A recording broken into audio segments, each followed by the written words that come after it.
So, how to use your employee para makahelp sa'yo sa next na makukuha mong client. So, ito yung mga advantages kapag may employee ka na before you magkaroon ka ng client. So, una sa lahat is yung pinakaunang advantages or mga pwede mong makuha sa employee mo is yung mga interview sessions. Kapag in-interview mo yung employee mo about dun sa what is your strength, what is your weaknesses, etc. Mga common interview question, makukuha mo yung mga sinasabi nila at yung mga pwede mong sabihin din doon sa client mo. Siyempre, mas marami kang ma-interview, mas marami kang matatatunungan at mas marami kang matututunan sa kanila as a beginner ka pa lang. Ayun rin. Second naman is makikita mo yung mga sample works ng mga employee mo.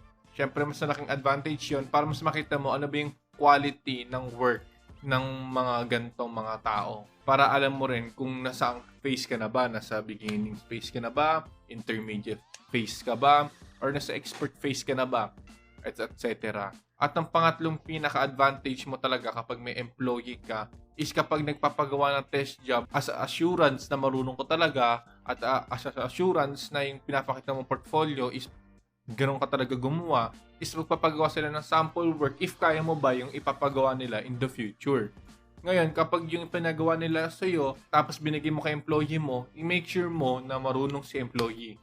What if kapag marunong nga talaga si employee, asap makukuha ka agad ni client at ma-hire ka kagad at may sweldo ka na at yung employee mo may trabaho na rin. Kumbaga, it's a win-win situation kapag yung employee mo yung gumawa ng sample work na marunong talaga. Minsan, ang mga sample work is meron mga bayad, meron naman wala. Pero sasabihin mo siyempre kapag para makatipid ka is wala talaga. Para hindi ka na magbayad, ang sasabihin mo is si client is naghihingi ng assurance na kung marunong ka ba talaga kahit gawin mo tong test job na to at maglagay ka na lang ng watermark kahit ang ilagay mo sa gitna is test job para may assurance tayo na kukunin tayo ni client. Kasi meron mga ibang client na mga scammer magpapagawa ng isang buong project tapos hindi ka babayaran.